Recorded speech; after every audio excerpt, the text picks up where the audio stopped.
Les entreprises les plus performantes seraient-elles celles qui bâtissent la capacité d'apprendre plus vite que la concurrence? Je suis Cyril Ijard et avec la société nous avons décidé d'aller à la rencontre de celles et ceux qui font l'entreprise apprenante. Responsables de la formation, DRH, directrices et directeurs d'universités d'entreprise, experts de la EdTech ou de la pédagogie, nos invités viennent partager leurs expériences, leurs apprentissages et leur vision de la formation professionnelle et du développement des compétences. Au fait, c'est qui nous?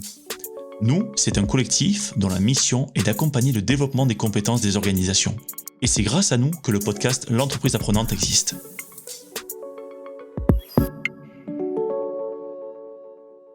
Aujourd'hui, je reçois Anne-Marie Castou, responsable des compétences et de la formation chez Safran Helicopter Engine, et Jean-Roch Houillet, Head of Learning and Digital à la Safran University. Avec Anne-Marie et Jean-Roch, on échange sur le plan de transformation opéré depuis le début de la crise sanitaire en 3 grandes phases: faire face à la crise, se reconfigurer pour ensuite se transformer afin de s'adapter à ce nouveau monde, avec notamment la multimodalité pédagogique en toile de fond. Bonjour Anne-Marie. Bonjour. Bonjour Jean-Roch. Et bonjour à tout le monde. Je suis vraiment ravi de faire cet épisode avec vous. C'est une première parce que c'est la première fois que l'on fait dans l'entreprise apprenante un épisode à 3. Voilà, donc ça c'est vraiment super de pouvoir échanger. Donc merci à Jean-Roch qui m'a soufflé et suggéré de faire cet épisode à 3 avec Anne-Marie. Donc voilà. Et puis c'est aussi une première parce que c'est la première fois que l'on reçoit dans l'entreprise apprenante une cliente, puisque Anne-Marie représente Safran Helicopter Engine. Et donc voilà, et il se trouve que Safran Helicopter Engine travaille avec nous depuis un certain temps. Donc voilà, donc c'est une première. Donc je suis très heureux et on est très très content que vous soyez là tous les deux. Mais pour démarrer, je vais commencer par vous, Anne-Marie. Pouvez-vous vous présenter et présenter en quelques mots votre parcours? Oui, donc je travaille depuis de nombreuses années chez Safran. J'ai cette chance-là. J'ai démarré chez SAE toujours dans le domaine du développement des ressources humaines. Puis j'ai pu venir travailler chez Safran Helicopter Engines dans la foulée. Je suis partie après chez SLS dans les trains d'atterrissage, puis chez Safran SA et chez Ariane Group pour revenir finalement chez Safran Helicopter Engines, toujours dans le monde du développement RH, formation, gestion des carrières, mobilité, recrutement, voilà, donc bien sûr gestion des emplois et des compétences. Voilà, donc j'ai pas mal d'expérience et très variée au sein du groupe, et je suis donc très attachée au groupe Safran. Ok, super, très bien, effectivement, une belle carrière chez Safran. Et donc Jean-Roch, je vais vous demander le même exercice de vous présenter en quelques minutes votre parcours et les moments clés de votre parcours. Écoutez, merci beaucoup déjà de me recevoir pour ce partage. Alors moi, j'ai un parcours en fait au départ de chef de projet. J'ai passé une quinzaine d'années dans le domaine des télécommunications. J'ai travaillé avec de très nombreux pays, piloté donc des projets de déploiement de solutions de télécommunications. Et puis, avec un goût très prononcé pour la formation, pardon, j'ai rejoint dès fin 2009, début 2010, le groupe Thales, où j'ai passé 10 ans au sein de l'université et où j'ai occupé plusieurs postes. Et récemment, en pleine crise, on va le dire, on va en parler tout à l'heure avec le plan de transformation de la formation, je suis arrivé en avril 2020 au sein du beau groupe qu'est Safran, et plus précisément au sein de l'université qui est basée à Massy-Palaiseau, sur le campus de Villegenis. Voilà. Ok.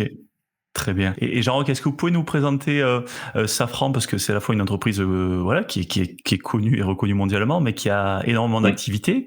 Donc, est-ce que vous pouvez nous la présenter en quelques minutes? Alors moi, je peux en dire quelques mots, mais je pense que Anne-Marie la connaît bien mieux que moi.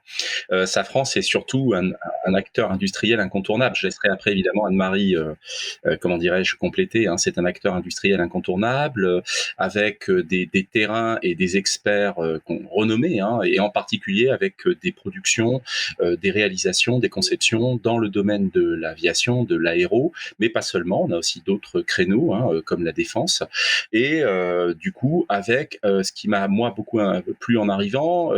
Aussi beaucoup d'activités de production. Hein. C'est un groupe aussi qui est vraiment très très ancré dans la production. On a beaucoup de collègues en fait en usine et on travaille vraiment tous les constituants, par exemple de l'avion, hein, et bien sûr les moteurs, mais pas seulement, tout ce qui va avec. Donc finalement, chaque fois qu'on voit un avion, qu'on prend l'avion, il y a beaucoup de safran à bord en Oui, réalité. pour non et donc pour compléter, nous sommes aujourd'hui, environ 80 000 salariés, hein, donc c'est vraiment un grand groupe réparti en France, beaucoup en Europe et dans le monde entier. Effectivement, donc comme dit, Jean-Roch, surtout dans le domaine, de l'avion, mais aussi des hélicoptères et Safran Helicopter Engine représente à peu près 5 000 salariés et donc nous sommes spécialisés dans, la motorisation des hélicoptères.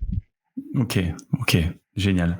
Bon, ben ça nous donne une bonne introduction. On va rentrer directement dans le vif du sujet et pour débuter, j'aimerais vraiment qu'on plante le décor sur l'écosystème learning, l'écosystème de la formation chez Safran. Jean-Roch, donc vous travaillez pour le compte de l'université Safran. Est-ce que vous pouvez nous donner son rôle dans tout cet écosystème de plus de 80 000 personnes?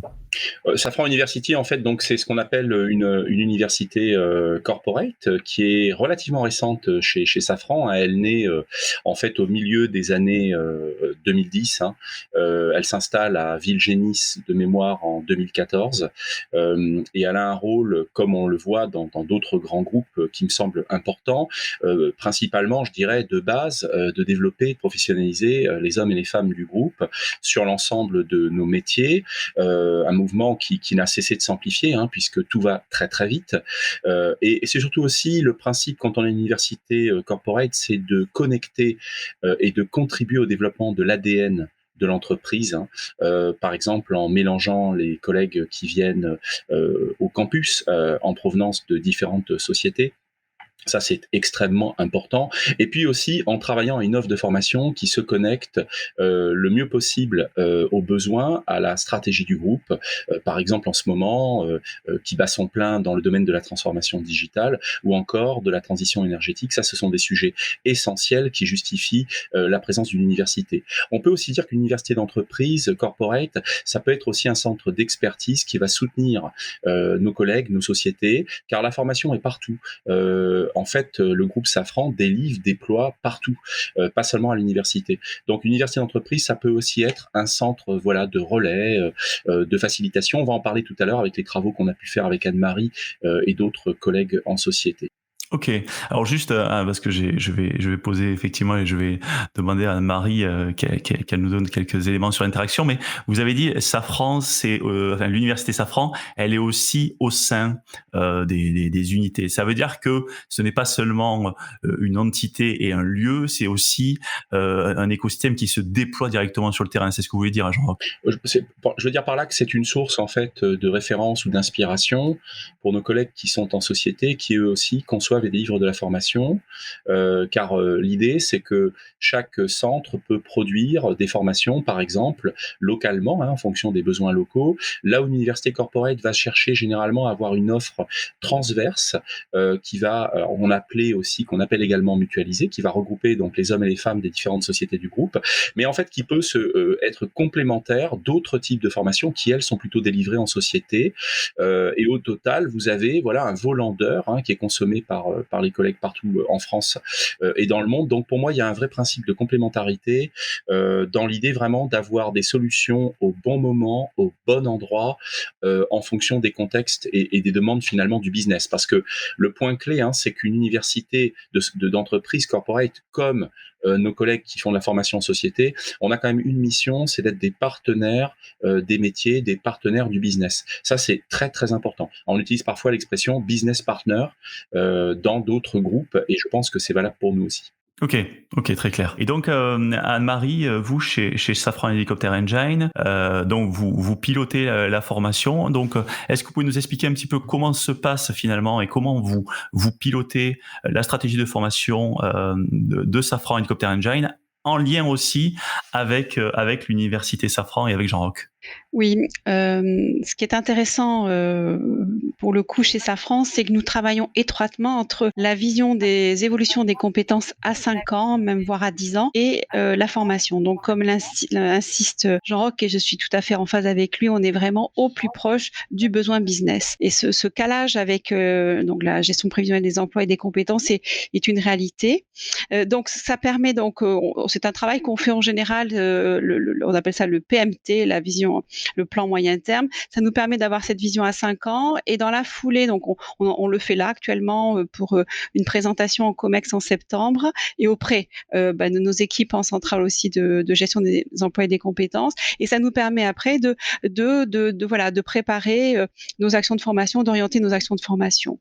Bien sûr, en parallèle, il y a aussi tous les besoins individuels qui remontent via les entretiens individuels. Chaque année aussi, on a ces remontées. Et je dirais qu'en fait, le plan de formation, finalement, c'est le mixte entre les grands projets, nos obligations, parce que nous avons aussi des obligations très strictes pour faire voler les hélicoptères. Voilà, on a des formations qui sont de l'ordre de formations habilitantes qui sont très très marquées. Et puis effectivement. Donc les besoins individuels de chacun. Donc en fait c'est un mixte, donc c'est un peu un travail d'équilibre que nous devons faire chaque année. Et ce qui est super, c'est que nous avons beaucoup de chance chez Safran d'avoir cette université qui a des formations à disposition pour l'ensemble des salariés. Donc c'est vraiment un vrai partage d'aller à l'université Safran et elles sont d'une richesse, il faut le dire, elles sont vraiment très très pertinentes, vraiment d'une qualité exceptionnelle. Donc on travaille, je dirais, tout à fait en phase avec l'université. Et puis, comme le souligne Jean-Roch, on a aussi ce travail, ce partage que nous réalisons avec, là, pour le coup, c'est les équipes formation de l'université sur les nouvelles méthodes d'apprentissage. Et pour le coup, Jean-Roch est très actif, entre autres, sur les sujets de transformation digitale. Donc, ça va au-delà je dirais, de l'offre de formation que propose l'université. Ouais. Et c'est très intéressant pour nous. Donc du coup, il y a beaucoup d'allers-retours entre les deux parties, ouais, entre les deux secteurs. Ouais, très bien. On sent effectivement pas mal de synergies. Alors, ça va faire le lien avec ce qui va suivre après, mais je voudrais quand même vous poser une question, Anne-Marie, vous avez parlé effectivement de plans moyen terme ou sur lesquels vous projetez à 5 ans, à 10 ans. Est-ce que vous avez un exemple en tête d'un métier qui va évoluer ou qui a déjà évolué chez Safran et sur lequel vous avez dû finalement faire évoluer vraiment les compétences de ce métier-là?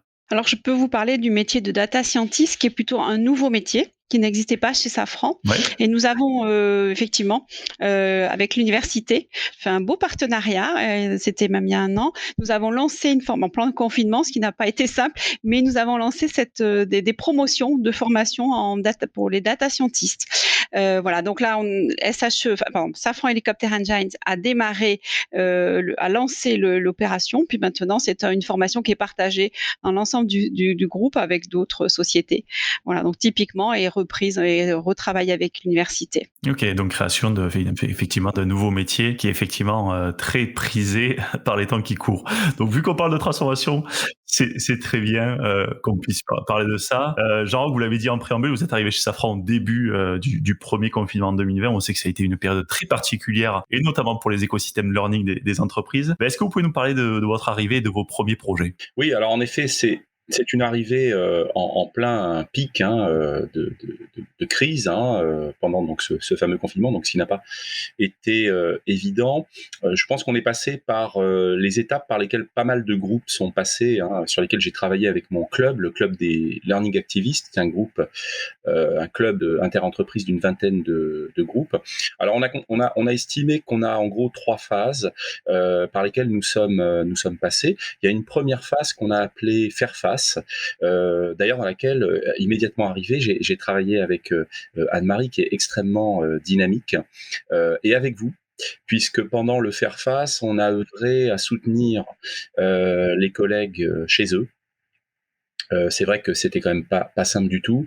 Nous avons aussi travaillé sur des programmes, par exemple liés à la résilience, au bien-être, au management à distance, enfin donner finalement les moyens aux collègues de travailler à distance. Et parmi ces programmes, il y a ce très beau programme, J'apprends pendant que je suis au chômage partiel, qu'a initié Anne-Marie, puis qui a fait des petits dans d'autres sociétés, dont le principe était là aussi de soutenir des collègues au chômage partiel, qui, si elles le désiraient, pouvaient monter à bord pour se former depuis l'extérieur, entre guillemets, sur des portails qu'on a développés avec vous. Ça, c'est une très belle initiative que j'ai partagée d'ailleurs avec le Club des Learning Activistes. Donc cette phase s'est déroulée, je dirais, au moins jusqu'à l'été. Phase qui a ensuite été relayée par une deuxième phase que nous avons appelée en club se reconfigurer, qui coïncide avec le rétablissement de la continuité pédagogique, c'est-à-dire la capacité de délivrance des lignes. Et chez Safran, mais pas seulement, mais en particulier de façon très intense chez Safran, qui est passé par la mise en place du distanciel synchrone, c'est-à-dire la classe virtuelle. Une formation accélérée qui a débuté dès le mois de mai, où sont venus nos collègues animateurs, etc., pour rapidement embarquer sur cette modalité. Et le but, c'était de rouvrir, même symboliquement, quelques cours dès le mois de juin, et montrer aussi que l'université et les sociétés étaient en capacité de se reconfigurer dans ce moment extrêmement difficile. Et puis, il y a une troisième phase qui a débuté et qui, évidemment, est en cours, qu'on a appelée se transformer, que pas mal de groupes sont en train de mener, parce elles savent que le business va changer, également que les modes d'organisation et de travail vont changer, on ne reviendra pas totalement en arrière, et enfin parce elles savent que le learning va changer aussi. Pour ces trois raisons, nous avons un plan de transformation qui a été élaboré pendant l'été 2020, qui est construit sur le principe de 3 piliers et 2 principes. On a un pilier, d'ailleurs Anne-Marie en parlait tout à l'heure, très important, qui est compétences. On a un pilier qui est plutôt centré sur l'apprenant, c'est-à-dire comment mieux proposer des choses directement du point de vue de l'apprenant. Et puis on a un dernier pilier important sur lequel il y a des expérimentations qui vont, je pense, démarrer cet automne, c'est l'organisation, l'entreprise apprenante. Là-dessus, il y a 2 principes.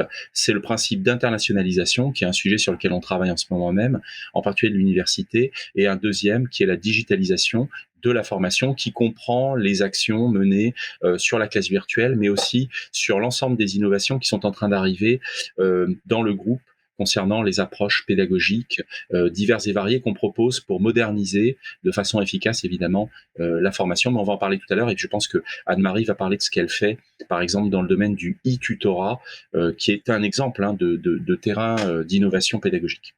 Ok, donc effectivement, à l'instar de vos collègues, et vous en avez cité avec le club des learning activistes, voilà, on sent que la transformation a été très forte et que vous avez pris finalement comme opportunité cette crise qui nous a tous secoués pour pouvoir accélérer. On dit souvent que le Covid a été le principal accélérateur des transformations et notamment des transformations digitales. Et c'est encore une fois, on le vérifie.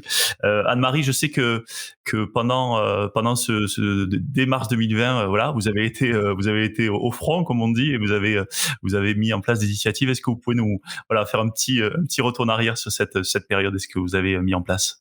Oui, donc comme le précisait Jean-Roch, nous avons mis au point un site web avec votre aide, nous, afin que nos salariés qui étaient quand même chez eux, qui n'avaient plus de contact avec l'entreprise, puisqu'ils n'ont donc plus de mail professionnel, puissent se former pendant cette période où tout s'était arrêté en fait. Et donc on a mis tout le système en place avec l'université, la direction de la communication. Enfin, tout le monde a joué le jeu. On était quelques-uns. Finalement, on était très peu nombreux à revenir travailler puisque la plupart étaient en chômage partiel. Donc, on a réussi à relancer, mettre en place la plateforme. Jean-Roch en a parlé, à la fois en France, à l'international. Donc, on a démarré chez Safran Helicopter Engine parce qu'il fallait qu'on teste. Et puis après, on l'a déployé dans d'autres sociétés. Donc, je crois qu'il fallait quand même, il faut vraiment apprécier cette démarche où il fallait faire face, comme dit Jean-Roch. Et alors, il faut quand même que je vous dise que cette démarche a été très importante pour Safran Helicopter Engine parce qu'en fait, il a fallu, vous savez, les hélicoptères tournaient pendant cette période-là, même encore d'un point de vue médical, puisqu'il fallait transférer les patients. Et donc le rôle des hélicoptères était vraiment fondamental. Donc du coup, très vite, notre PDG Franck Sodo nous a demandé de revenir rapidement. Donc la SSE a mis les choses au point pour faire revenir les gens avec le protocole de l'époque. Et finalement, c'est grâce à cet outil, il faut le dire, que les gens ont pu revenir très rapidement, puisqu'en fait, la fameuse plateforme permettait aux gens avec leur boîte perso de s'inscrire, de faire le MOOC SSE retour sur site avec tout le protocole sanitaire qui allait bien, et de pouvoir rentrer, parce qu'après derrière ça, on faisait rentrer nos salariés les uns après les autres. Et ça a été grâce, vraiment, je le dis, en peu de temps, je crois qu'en 3 semaines, tous les salariés qui devaient revenir sont revenus sur site. Donc la petite formation qui allait bien pour se former au protocole SSE du moment et les faire rentrer. Et donc ça a été très très apprécié par notre PDG. Et ça nous a permis d'assurer le support des hélicos qui tournaient, parce qu'il fallait que le client soit servi. Hein. Donc on est vraiment proche du business là. Pour le coup, on était vraiment dedans, quoi. Il fallait faire face. Ouais. Très très bien. C'est un bel exemple et ça montre effectivement que dans cette situation, tout le monde s'est emparé de la formation digitale. Hein. On s'est pas demandé si on savait, si on savait pas faire. Ben, tout le monde s'y est mis et on a vu que c'était pas On si s'y est collé. compliqué. Exactement. Et je pense surtout à vos collaborateurs où voilà, il y a aussi eu cet enthousiasme de leur côté ou en tout cas cette envie de revenir au travail et donc de faire le job au niveau de la formation. Très bien. Jean-Roch, donc effectivement sur ce plan de transformation que vous avez détaillé tout à l'heure, il y a un mot qui a été l'un des mots clés de 2020, c'est le blended, notamment avec la classe virtuelle. Chez Safran, vous avez vraiment travaillé en profondeur cette notion de multimodalité. Est-ce que vous pouvez nous en dire plus et détailler un petit peu l'approche et la vision que vous avez eue avec cette approche multimodale? Oui, en fait, donc la classe virtuelle a occupé l'espace pendant quelques mois très fortement. Je crois que nous avons fait à peu près, en ce qui concerne l'université, 42 000 heures de classe virtuelle sur 2020, donc c'était déjà un beau chiffre. Alors qu'il faut le dire, il y a encore 1 an et demi, notre université délivrait massivement en présentiel face à face. Mais en même temps, comme on le sait, c'est comme dans une recette de cuisine, il y a une nécessité de doser les ingrédients. Toute modalité pédagogique a évidemment des forces et faiblesses et puis donc des limites. On le voit d'ailleurs, beaucoup de salariés aujourd'hui ont très envie de revenir en présentiel. Là, on le voit aussi dans les écoles d'ingénieurs de commerce. Il y a quand même une forte lassitude des étudiants. Donc nous, la vision que nous avons, c'est une vision fondée sur la diversité. Au sens que, bien sûr, la classe virtuelle est rentrée, nous espérons elle est installée. Certaines sociétés, d'ailleurs, comme SHE, ont poussé très loin le bouchon. J'avais été très impressionné, puisqu'ils se sont formés parmi les premiers et ont, à leur tour, innové. Par exemple, pour la formation de leurs clients, je pense à l'académie, qui a fait des trucs super, par ricochet d'innovation, qui est allé beaucoup plus loin que nous, parce qu'il y a une modalité équipement que nous n'avions pas, nous, quand nous délivrons des formations classe virtuelle traditionnelles. Donc la vision fondée sur la diversité, c'est dire qu'on part plutôt sur le futur, fondé sur des approches plurielles, multimodales, donc entre guillemets blended learning, dans l'idée qu'on ne renonce pas bien sûr au présentiel, au face à face, au contraire, mais on peut travailler un dosage de recettes plus équilibré. Et donc on a travaillé plusieurs mois en fait à industrialiser la gestion du multimodal dans nos systèmes, ce qui n'est pas facile, avec la philosophie suivante. Pour les parcours de demain, les parcours prescrits, nous passons par un outil qui s'appelle SuccessFactors et Twist chez nous, qui est important pour nous parce qu'en réalité, le collègue ou la collègue va rentrer, mais on parle de prescription. Il y a donc des circuits de validation pour ces parcours-là. Et l'idée, c'est qu'une fois que la prescription est obtenue et que ça fonctionne, le portail du digital 360 Learning, le LXP, la Learning Experience Platform, prend le relais pour le voyage d'apprentissage. Et pour nous, c'est important parce qu'on cherche une expérience d'apprentissage la plus intégrée possible, multimodale, et qui permette à l'apprenant de vivre des expériences différenciées, mais avec un seul et unique fil rouge, qui est donc ce fameux voyage. Donc, on a réalisé cette industrialisation. D'ailleurs, on est très fiers. On a gagné un très beau prix, le prix Segos AEF, le Grand Prix du jury 2021, parce que justement, ils ont été très impressionnés par le phasage avec la classe virtuelle d'un côté, puis ensuite l'intégration en multimodal dans l'écosystème de la formation, et qui, j'espère, projette la formation de demain, qui est vraiment une formation plurielle, et en fait, dont les méthodes, d'ailleurs, ne sont que le moyen. C'est d'abord l'ambition et le résultat attendu qui devrait primer, et on va en parler dans un instant. C'est la raison pour laquelle on travaille à pas mal d'approches, de méthodes d'innovation qui viennent du coup nourrir le voyage d'apprentissage en fonction de ce que l'on veut faire avec nos collègues. Ok, non, c'est intéressant. Déjà, il y a une notion de sémantique que personnellement j'aime beaucoup, c'est le voyage d'apprentissage. Là, vous avez éclairé quelque chose en moi où tout de suite on a envie d'apprendre. Et le voyage d'apprentissage, ça doit éclairer aussi peut-être les apprenants. Il y a un sujet qui commence à faire surface, donc c'est l'autonomie des apprenants, et vous en avez parlé, hein, le fait de comment je peux donner le goût de la formation aux collaborateurs, leur donner des outils afin qu'ils puissent être acteurs de leur développement de compétences. Vous, Anne-Marie, comment ça se traduit chez vous, ce fait de donner un petit peu les clés? Alors effectivement, donc déjà, c'est l'utilisation de cette plateforme 360 Learning est très intéressante, parce que je crois qu'il y a plus d'une centaine de formations à disposition de nos salariés, hein. Donc on a quand même une palette assez riche, et dans tous les domaines, dans beaucoup de domaines. Donc voilà. Et donc effectivement, nos formateurs internes peuvent, à partir de cette plateforme, la prendre pour proposer à la fois des MOOC, mais effectivement après intégrer des vidéos. Enfin, elle permet beaucoup de choses qui sont tout à fait pertinentes. De notre côté, en plus de ça, parce qu'on a une vraie problématique quand même de suivi, de pilotage de la formation là du côté des managers, parce qu'il faut en parler aussi, parce qu'ils ont un rôle clé dans le système.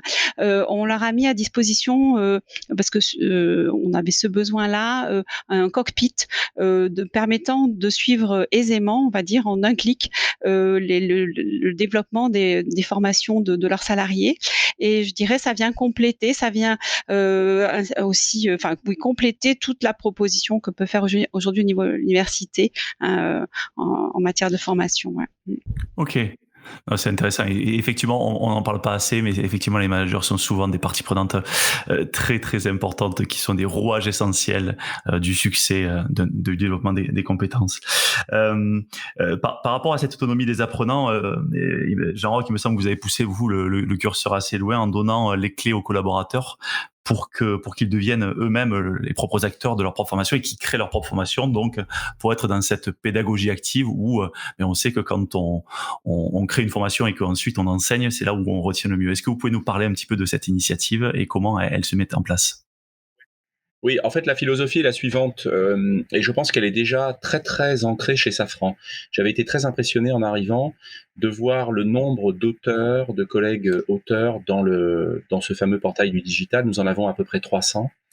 L'idée, donc, c'est de dire que dans un monde complexe comme le nôtre, en tout cas selon moi, il n'y a plus de personnalité omnisciente. Donc, on part du principe de prendre un des piliers de l'organisation apprenante, le pilier collaboratif, qui est que généralement, en résolution de problèmes, on sera mieux à le résoudre ensemble que seul dans un coin. Donc, ça passe par aussi un changement de posture. C'est-à-dire que il y a longtemps eu dans les salles de classe, etc., des sachants et on va dire des apprenants. On demande de plus en plus à nos formateurs, à nos formatrices, de plutôt aller sur des postures de facilitation. Non pas qu'on renonce au savoir, il y a des fondamentaux, voilà, si le formateur doit intervenir ou la formatrice doit intervenir, elle intervient, mais on est plutôt dans une construction quelque part collaborative du savoir d'ailleurs qui prend une importance stratégique dans les groupes. On parle d'atouts, les Américains parlent d'assets. C'est bien pour rien d'ailleurs que chez Safran, on a déjà du knowledge management bien formalisé, on le sait. Et donc, c'est de dire qu'on va plutôt vers une approche collaborative où finalement, chacun sait quelque chose et peut contribuer à ce savoir. Et du coup, basé sur cette philosophie, on est sur une forme de démocratisation du learning. C'est-à-dire que l'université, moi, je la vois plutôt en facilitation, mais je ne la vois pas à tout faire. D'autant plus que ce serait totalement impossible aujourd'hui. C'est-à-dire que les modèles dits centralisés qui prévalaient il y a encore 5 à 10 ans à mon avis, ne tiennent plus aujourd'hui par l'actualité débordante et les besoins business juste à temps auxquels nous devons faire face. Et on ne pourrait pas imaginer une équipe seule tout faire. Donc aujourd'hui, on travaille plutôt par un maillage d'hommes et de femmes formés à l'art de créer des contenus qui vont rayonner un peu partout et être aux antennes, être les antennes un peu des demandes du business et en capacité donc de créer rapidement ces contenus. Donc, c'est la raison pour laquelle on a lancé et formalisé. Je vous invite à lire, si ça vous intéresse, un article qu'on a publié il y a 2 jours là, chez FEFOR, avec Michel Diaz, la newsletter e-learning, justement un plan d'innovation pédagogique et digitale qui est formalisé. C'est-à-dire que je pense que il est intéressant de dire que formaliser l'innovation, c'est quelque part la rendre plus crédible et lui donner un sens. Vous savez qu'on est littéralement bombardé de propositions tous les matins de dispositifs divers et variés. L'ère du digital a amplifié les opportunités possibles en matière d'apprentissage. Il y a 1000 choses à faire. Le problème, c'est de faire le tri et aussi d'ailleurs d'avoir les budgets. On ne peut pas tout faire. Donc notre décision, ça a été de faire un plan d'innovation pédagogique et digitale qui s'adresse non seulement bien sûr à l'université, mais en fait à l'ensemble des sociétés du groupe pour leur donner les moyens de mettre en place la philosophie du chacun sait quelque chose et quelque part peut contribuer au savoir. Et du coup, ce plan comprend des méthodes, des approches pédagogiques qui sont réparties par vertu. Par exemple, vous avez le distanciel synchrone qu'on a déployé donc grâce à la classe virtuelle. Vous avez les apprentissages immersifs qui vont arriver à la rentrée avec des simulateurs d'avions de combat qu'on a détournés pour faire de la gestion du stress et la cohésion d'équipe, et d'ailleurs sur lesquels on va inviter nos collègues responsables de formation à se faire les dents et à venir tester dans les cockpits, si on peut dire. Je l'annonce déjà à Anne-Marie. On avance de face parce que ça c'est vraiment génial. Et il y a d'autres actions d'ailleurs. Voilà, il y a en fait toute une batterie de modalités. Par exemple, Anne-Marie est déjà dessus. Il y a le e-tutorat qui arrive en force, c'est-à-dire les apprentissages sociaux. On a le e-mentorat, on a le e-tutorat. On travaille aussi sur le e-affest. Ce sont des blocs d'approches pédagogiques différenciées qui sont dans le plan qu'on mentionnait à l'instant et à mon avis qui vont contribuer à la montée en puissance des acteurs et actrices de la formation du groupe, justement pour les autonomiser dans la création des parcours que demande le business. Voilà, c'est ce qu'on voudrait faire, c'est ça. Ok, alors, ce que je perçois dans ce que vous dites, c'est que d'une part, vous mettez à disposition une richesse, et puis surtout, vous mettez à disposition ces blocs avec une philosophie qui est très claire et qui permet de dire, ok, on a déjà une richesse. Alors, sur le marché, il y en a encore plus, mais on peut pas tout faire. Il faut vraiment avoir une philosophie et chacun sait quelque chose. Ça part de là. Et ensuite, vous donnez la capacité notamment à ces 300, mais peut-être plus généralement dans un second temps, à chacun de pouvoir produire de la connaissance, de pouvoir produire du savoir, de pouvoir produire du savoir-faire afin de le partager. C'est vrai que je trouve ça assez intéressant de se dire finalement, nous aussi, on est à l'université, mais on se retrouve peut-être au milieu d'écosystèmes ou voilà, dans cet écosystème sur lesquels on va générer finalement de la distribution de connaissances avec des outils qu'on met en place, mais on est dans un monde distribué et pas dans un monde centralisé. Donc c'est comme ça que je le perçois et que je trouve effectivement que absolument, c'est ça. C'est vraiment une vision de la démocratisation des savoirs, hein. Ouais, complètement, et de leur création commune. Donc c'est pour ça que les notions de démocratisation et d'industrialisation, elles font sens par rapport à la stratégie que vous avez menée. Très très bien. Et j'ajoute juste un complément très intéressant, c'est que cette autonomisation, elle est intéressante car elle va de pair avec une professionnalisation des hommes et des femmes impliqués dans la création des contenus qui, quelque part, contribuent par ricochet à leur employabilité.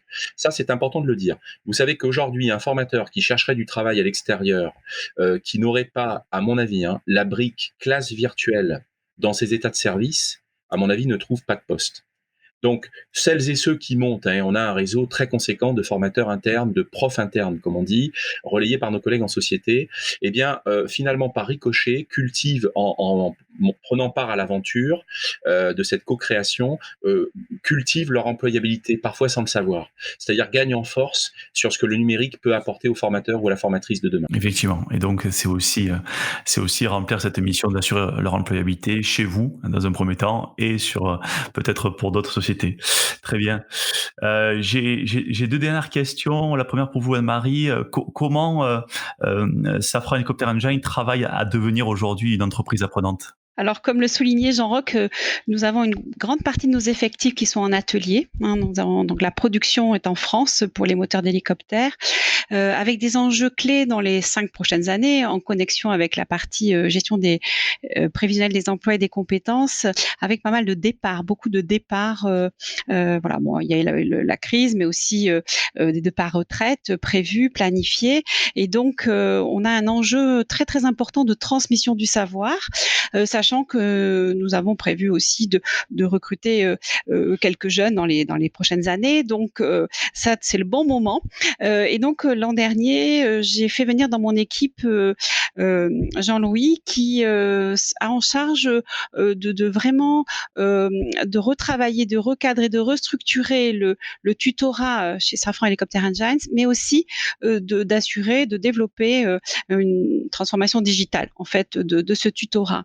Donc là, on rejoint les sujets AFEST, e-tutorat, etc., dont parle Jean-Roch. Et donc, Jean-Louis a démarré déjà avec c'est important de le plugger, je dirais, dans l'atelier, là, pour le coup, d'être vraiment sur le terrain. Donc, on a mis ce projet en place avec l'aide du directeur industriel. Et derrière ça, on a commencé à mettre en place des POC. Ce qui est intéressant, c'est qu'effectivement, on a utilisé une nouvelle technique qui est proposée par une personne clé de Safran. Aérosystème, permettant déjà d'améliorer la méthode d'apprentissage. Alors, on n'est pas dans la transformation digitale, mais on est déjà dans l'amélioration de la méthodologie pour recueillir le savoir. On travaille aujourd'hui avec les équipes de Jean-Roch sur comment ce savoir peut être plugué sur la plateforme 360, la fameuse, qui est vraiment pour moi vraiment un centre, hein, je dirais, fondamental pour tout ça, ça se parle. Et puis on travaille bien sûr aussi dans l'acquisition, grâce aussi à l'initiative de l'université de Jean-Roch sur l'acquisition de vidéos permettant de faire des tutoriels aisément. Et enfin, on travaille aussi sur un outil qui va remplacer, on appelle ça le livret de formation, qui est très très structurant dans le tutorat, mais qui date, je pense qu'il doit avoir une bonne quarantaine d'années. Donc fichier Excel plus ou moins, enfin voilà, bon, vous imaginez qu'il s'est transformé en fichier Excel. Bon, enfin franchement, voilà, il fallait le dépoussiérer. Et là, on va travailler sur une nouvelle solution aussi qui va intégrer à la fois l'auto-évaluation du salarié, l'évaluation par le tuteur, le manager, le déroulé pédagogique, la capitalisation des savoirs du tuteur, l'interface avec les vidéos, voilà. Et donc on va travailler. Enfin, on est très très enthousiaste sur ce projet parce que ça va nous permettre, voilà, de transformer le tutorat chez Safran Helicopter Engines et sans doute aussi chez Safran, puisque l'idée c'est qu'on soit en fait secteur test pour le déployer. Ok, non mais ça fait effectivement le lien et l'écho avec les propos de Jean-Roch sur à la fois cette multimodalité avec cette philosophie que chacun sait et que chacun peut partager. Donc merci beaucoup, Jean-Roch. Peut-être une dernière question et un complément par rapport à ce que vient de dire Anne-Marie. Est-ce que vous avez un autre partage sur une modalité, un exemple de ce que vous avez ou ce que vous allez mettre en place qui organise la dynamique d'organisation apprenante chez Safran? Alors, comme on l'a dit, en fait, dans l'organisation apprenante, il y a plusieurs piliers. On travaille sur plusieurs de ces piliers-là. On a cité le pilier collaboratif. Vous avez aussi un pilier, selon les définitions qui circulent sur la notion d'organisation apprenante, vous avez un pilier qui caractérise la facilité d'accès au savoir pour le salarié. Ça, c'est une des premières définitions. Donc là-dessus, Anne-Marie l'a dit, on a ce portail du digital avec énormément de savoir disponible sur lequel on va davantage travailler le marketing de l'offre, parce qu'il y a aussi ce problème conséquent pour l'apprenant de lisibilité et de compréhension de l'offre. Il y a tellement de choses au final que l'apprenant s'y perd. Donc là, c'est un pilier important pour nous qui pourrait être également amélioré. On va également certainement lancer une expérimentation l'an prochain sur ce qui permettrait peut-être de faire le diagnostic d'une organisation et de la caractériser en matière d'apprenance.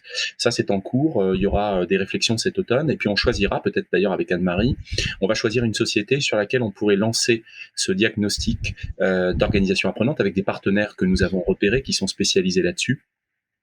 Et on en profitera même peut-être, puisque c'est quelque chose que j'avais déjà fait dans le passé, par lancer également un nouveau cours sur apprendre à apprendre, qui pourrait être très intéressant, qui toucherait cette fois l'ensemble des salariés et qui leur donnerait les clés pour finalement aussi apprendre par eux-mêmes. Parce que le principe aussi, c'est de dire qu'une formation, elle n'a pas toujours à être totalement tout le temps présente.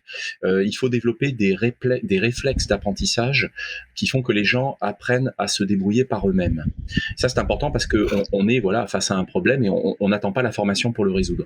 Donc, apprendre à apprendre, c'est quelque chose aussi qu'on a l'intention de lancer l'an prochain, en même temps donc que ce diagnostic de l'organisation apprenante dans une société. Ça pourrait être intéressant parce que ça permettrait de voir un peu finalement ce qui caractérise telle ou telle société en matière d'apprentissage.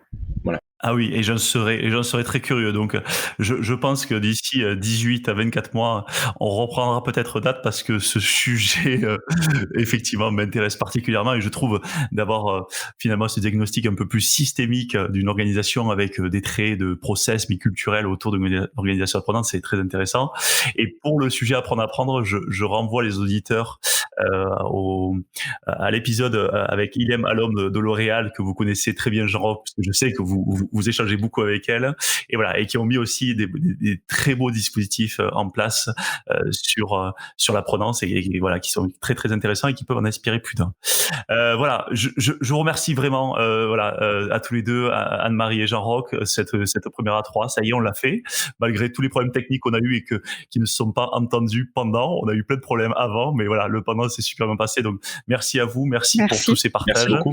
Et puis voilà, et je pense que voilà, nos auditeurs auront acquis et auront été inspirés d'un certain nombre d'éléments. Merci, à très bientôt. Bonne journée, Merci beaucoup. Merci.